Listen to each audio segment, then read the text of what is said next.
श्री राधे राधे। आप सभी को स्वागत है अपने YouTube चैनल में।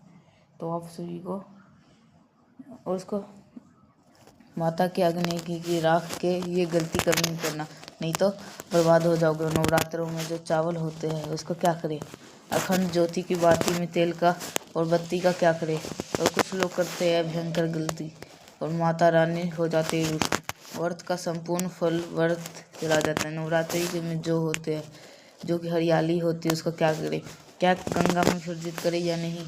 जो नारियल होता है उसका क्या करें। संपूर्ण जानकारी, शुभ मुहूर्त, चैत्र नवरात्रि का संपूर्ण फल, संपूर्ण ज्ञान इसी वीडियो में आप सभी को मिलेगा। बस आपको सुंदर से वीडियो को लाइक करें और कमेंट में जय माता दी जरूर लिखते हुए आगे बढ़े। दोस्तों, इस बार नवरात्रि पूरे 8 दिनों तक चलेगी, यानी कि 8 दिनों तक नवरात्रि पर्व मनाया जाएगा। ना एक भी दिन कम, ना एक भी दिन ज़्यादा, पूरे 8 दिनों तक चलेगी ये माता वैष्णो देवी की पूजा। माँ शेरोवाली की विशेष रूप से पूजा आराधना की जाएगी। चैत्र नवरात्रि का पहला पर्व व्रत 30 मार्च को रखा जाएगा और ख़त्म होएगा 6 अप्रैल को। और 6 अप्रैल को कन्या पूजन किया जाएगा, जो कि इस दिन नवरात्रि समाप्त हो जाएंगे।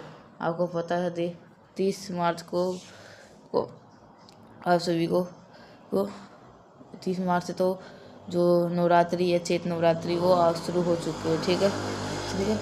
तो आप ठीक है, तो आप सभी को यही करना है। और जितने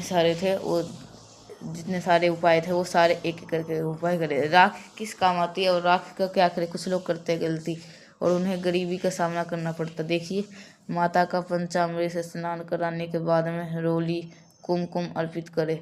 इसके बाद अज्ञानी करे, अज्ञानी पर लौंग, बतासे, हवन सामग्री आदि चीज़ें अर्पित की जाती है, जैसा आपके घर में होता है। नवरात्रों में अज्ञानी की पूजा पाठ अधूरा ही होता है। वहाँ पे पूजा पूरी नहीं मानी जाती। तो शाम को अघारगिरी होने के बाद जिसमें राख बच जाती है, उसके अंदर आपको किसी थैली के अंदर रख ले, या जब तक नवरात्रि चल रहे हैं तब तक उस राख को संभाल कर रखे रहे। अब नवरात्रि समाप्त होने के बाद यह बीच में भी इस राख को बच्चे के माथे पर तिलक लगाते रहे। इससे उन्हें नज़र दोष कभी नहीं लगेगा। जो घर का मुखिया है वह उसे तिलक लगाकर अगर बाहर जाता है तो कामयाबी उसके पीछे पीछे आती है। यह राख कोई मामूली नहीं होती, इसके अंदर माता का आशीर्वाद होता है। समस्त देवी देवताओं का कृपा इसके अंदर मिलते। अत्यंत दुर्लभ जागृत अवस्था में ये राख होती है। अज्ञानी की राख बहुत ही महत्वपूर्ण और शुभ मंगलकारी होती है। गंगा जल की तरह पवित्र मानी जाती है। जागृत होती है और जागृत चीज़ ही हमें कामयाब बनाती है। अत्यंत बलवान सिख बुद्धि बलवान बना देती है। अगर यदि किसी को भूत लग गया, भूत आता हो घर में लगे किसी कोई नकारात्मक ऊर्जा है, भूत प्रेत का वास है, तो घर के मेन द्वार पर काले कपड़े में अज्ञानी की राख को बांध करके लटकाने से दूर दूर तक भूत प्रेत घर में प्रवेश नहीं करता। इसे सुरक्षा कवच कहा जाता है। आपका घर, मकान दुकान सब सुरक्षित हो जाता है। आप ये काले कपड़े में राख अपने गले में भी बांध सकते हैं। ये सिद्ध राख होती है। 9 दिनों तक ये अज्ञानी की राख सिद्ध हो जाती है और सिद्ध हो चीज़ ही सिद्ध वस्तु को ही विजय प्राप्त करा सकती है। शरीर में, घर में, व्यापार में सकारात्मकता का ऊर्जा का संकार करती है। आप चाहे तो चांदी की ताबीज में, तांबे की ताबीज में, पीतल के ताबीज में या काले कपड़े के ताबीज आप बना ले।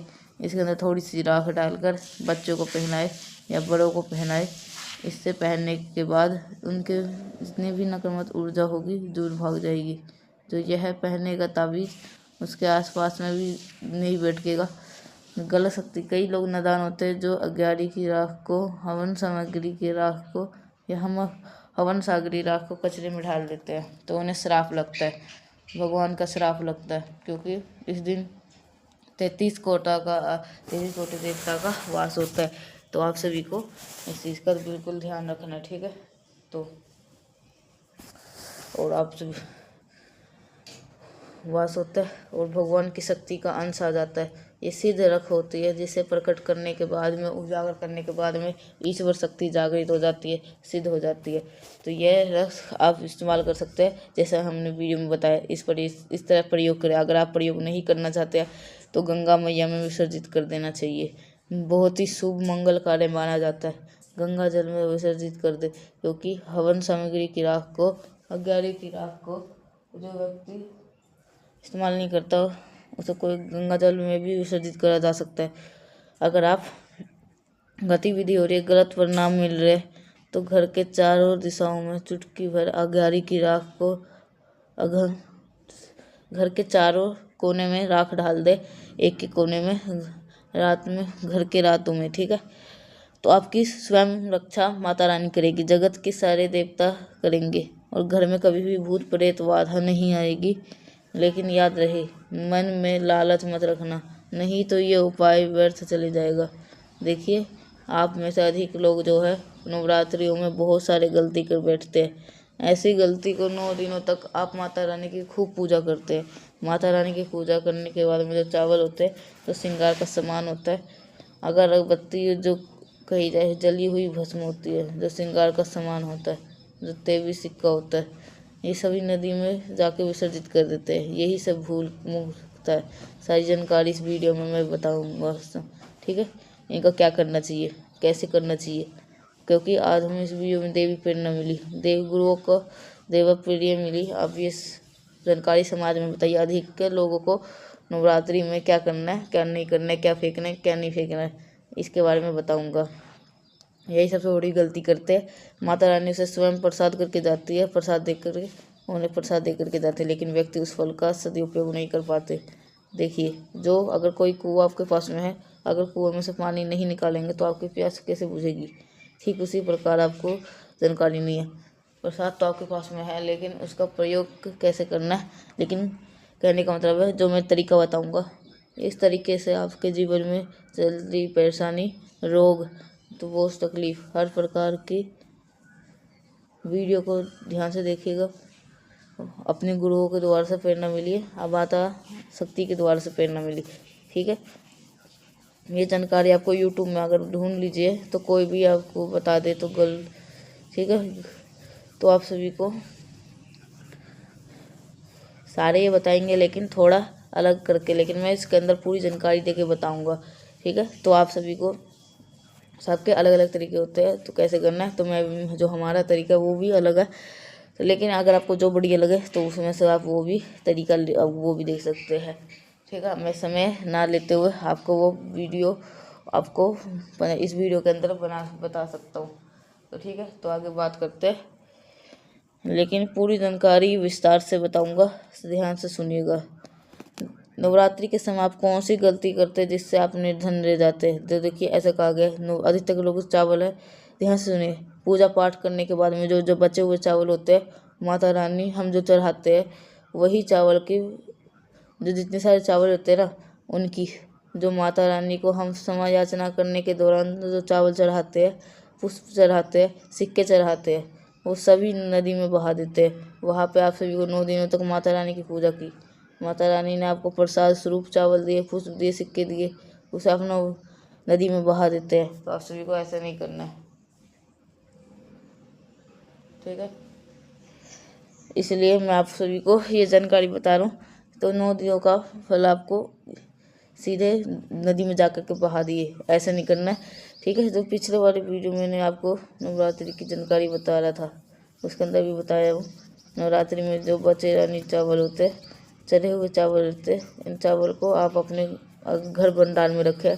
घर भंडार का मतलब है जैसे कि आप अपने घर पे जो चावल पका करके खाते हैं उसमें डाल दीजिए, कुछ धन स्थान पे रख दीजिए, ठीक है। ये सब जरूर करिए। और आप इस धन स्थान पे सुखा करके रखें, अपने पर्स में रखें। जो सिक्के होते हैं इसे भी धन पेटी या पर्स में रखना चाहिए, जो सिक्के होते हैं। अब इसके फ़ायदे सुन लीजिए। जो चावल होते हैं माता रानी के चढ़े हुए मंत्रों से सिद्ध होते हैं। माता रानी को चढ़े हुए के कारण नवरात्रि में माता दुर्गा का साथ साथ 9 स्वरूपों में आपके घर विद्यमान होती है। तो आप सभी को ये जरूर करना है। आप इस प्रकार के चावल को जरूर खाते हैं तो आपके शरीर में एक से उसमें आपकी गृहिणी को पूर्ण मिलता है। जो घर में खाना बनाते हैं उन्हें बोल सकते हैं माता बहनों को तो डाल करके मिनी दाल अजवंच पकवाए तो क्या होता है। आपके शरीर में इस चावल को खाने के बाद रोग दोष की किसी भी प्रकार की जो आपके शरीर में कष्ट है, मानसिक पीड़ा है, वो दूर हो जाती है। माता रानी की कृपा आपके ऊपर प्राप्त होती है। माता रानी के शरीर में ऐसी ऊर्जा प्राप्त होती है जिससे माता रानी प्रसन्न हो जाती है, ठीक है। और कभी भी थोड़ा सा चावल खा लेता है, आपका पेट भर जाता है, ठीक है। आपके घर में कभी भी अन्न, आप माता रानी का श्रृंगार जरूर चढ़ाते हैं और श्रृंगार का सामान चढ़ाने के बाद इसे आप अपने नदी में बहा देते हैं। ऐसा नहीं करना है। जो श्रृंगार का सामान होता है माता रानी के लिए 9 दिन के बाद इस श्रृंगार के सामान को आप अपने घर के जो शादीशुदा महिलाएं है उन्हें देना चाहिए। इससे क्या होता है, बेनिफिट होता है, इससे धन सौभाग्य की बेनिफिट होती है, ठीक है। जो भी माता रानी का चढ़ा हुआ आपने दिया श्रृंगार करेंगे, तब तक अगर आप साथ साथ स्वयं काल भी उनके पास आ गए उनके पति को ले जाने के लिए, तो मृत्यु के घाट उठाने के लिए उनका बाल वाक्य भी नहीं कर पाएगा, अखंड स्वभाव की प्राप्ति होती है, ठीक है। इसे जो बचा हुआ श्रृंगार का सामान होता है वो माता बहनों को देना चाहिए। अब इधर मैं आप लोगों को बताना चाहूँगा, आप में से अधिकतर लोग जो जूट का बचा हुआ तेल होता है उसे क्या करते हैं, इस नदी में विसर्जित कर देते हैं। सबसे यही बड़ी गलती है। जो जोत का बचा हुआ तेल होता है उसे क्या होता है, 9 दिनों तक जोत जलने के कारण जो जोत के अंदर तेल बचा हुआ होता है जागृत अवस्था में होती है, जागृत चीज़ों में ही अपने फूल, ठीक है। सभी जब पत्थर वाले जो मूर्ति बनाते हैं उस मूर्ति की पूजा नहीं होती, उसी मूर्ति की पूजा होती है जिसकी प्राण प्रतिष्ठा हो। जो कहने का मतलब है, जोत का जो बचा हुआ तेल होता है जोत जलने के कारण जागृत अवस्था में हो जाती है। अगर आपके हाथ पैरों में दर्द होता है, किसी भी आपके ऊपर काला का जादू किया है, आपको शंका हो रही है, इस सिचुएशन में आप क्या करें, जो जोत का बचा हुआ तेल होता है आप उन्हें सिर में लगाए, ठीक है। सिर में लगाइए, आप अपने कंठ में लगाइए, आप अपने गले में लगाइए, आप अपने जांघों में लगाइए, अपने सर पर लगाइए। आपके जो शरीर में जो 7 हिस्सों में लगाना होता है, शरीर के कैसे को सभी दाग क्यों ना लगाओ, तो जिसका तोड़ बड़े बड़े कहा जाए वो लोग पूजा लोग होते हैं, ओझा लोग भी नहीं कर पा रहे, ठीक है। तो वो आप कर सकते हैं। तो अब आप सभी को बता देते हैं, तो ठीक है। तो आप मतलब जहाँ पे भी आपको चोट लगी हो तो यहाँ पर भी आप इस तेल का जो जोत का बचा हुआ तेल होता है उसका इस्तेमाल कर सकते हैं। तो इस तेल का ये बेनिफिट है। और आप अपने बच्चे सबको भी लगा सकते हैं, इसके अंदर कोई दिक्कत नहीं, कोई प्रॉब्लम नहीं है। तो आप सब लोग ये जितने सारे थे, और ये जो सिक्के का है, सिक्के का मैंने बता दिया था क्योंकि उसे भी अपने जहाँ पे आपके पैसे रहते हैं अलमारी में है, तो वहाँ पे आप सभी लोग रख सकते हैं, ठीक है। तो आप सभी ये माता रानी की साक्षात की कृपा होती है, ठीक है। आज हमारे गुरु को इस बारे प्रेरणा मिली, ये समाज में बताई जाए। इस जानकारी से आपका फल अचूक जो जितने सारे है ना 9 दिनों तक पूजा करते हैं, पूरे 1 साल के लिए जोत का बचा हुआ तेल बचा करके रखे। सिर दर्द होता है, सिर दर्द वाले से ही, ठीक है। तो आप उससे जितने भी प्रभाव आपकी परेशानी आती है, जिन जीवन में राहुल है, केतुल है, दुष्ट शक्तियों के द्वारा आपको सताया जा रहा है, तो यह तेल साथ ही आपके लगाने से ही शरीर के 7 हिस्सों में लगा लिया, सिर पे, पैर, हाथ, कोहनी, या अपने हृदय पे लगा सकते हैं, कंठ में लगा सकते हैं। इस प्रकार से आपको सारे करना, ठीक है। कैसी भी परेशानी आपके सारी पीड़ा दूर हो जाती है आपकी, ठीक है। भस्म होते इसका क्या करना चाहिए, अगर अगरबत्ती की जो भस्म होती है उसे पूरे 1 साल के लिए आपको आपसे थोड़ी थोड़ी करके खानी होती है। अगर आप चाहते हैं कि आपके अध्यात्म में उन्नति हो, आपकी प्रगति हो, तो ये थोड़ी थोड़ी मात्रा में खाना शुरू कर दीजिए। आपके जीवन में सोचने समझने की समझता है वो आप कितने पावरफुल हो जाएगी। आपके जितने भी सोचते हैं उससे 1000 गुना आपकी ज़्यादा सोच बढ़ जाएगी, ठीक है। तो इस भस्म का तिलक प्रतिदिन हमेशा लगाना चाहिए, ठीक है। सोने पे सुहागा होगा और आपके बच्चे जो पढ़ने में कमज़ोर में क्षमता है वो आप बढ़ जाएगी। आप जहाँ भी जाएंगे वहाँ पे अध्यात्म उन्नति मिलेगी। इस भस्म का जब तक तिलक लगा रहेगा तब तक आपको कोई भी बाल बांका नहीं कर पाएगा, ठीक है। अगर कोई व्यक्ति बाल बांका करेगा, ठीक है। आइए जानते ज्योति बाती क्या करना चाहिए। आप ज्योति बाती को अपने जो अधिकतर लोग होते हैं ये धन स्थान पे रखते हैं, इससे फ़ायदा नहीं मिलता। ज्योत की बातें हमेशा जागृत अवस्था में रहती है। ध्यान से सुनना, ज्योत की बाती को हमेशा आप जो है अपने बाजू में पहनना, आपसे अपने बाजू में पहनना चाहिए, इसे भुजा में पहनना चाहिए। हमारे कई ऐसे तांत्रिक महात्मा तथा कई ऐसे तांत्रिक लोग हमारे साथ जुड़े हैं। तांत्रिक महत्व भी है। तांत्रिक महत्व क्यों बोल रहा हूँ, क्योंकि उन्हें तंत्र की भी जानकारी है, इसलिए तो जो भी है जोत की बाती वो अपने हाथों में पहन सकते हैं। ठीक है, तो मिलते हैं नेक्स्ट पैसा, तब तक के लिए श्री शिवाय नमस्तुभ्यम।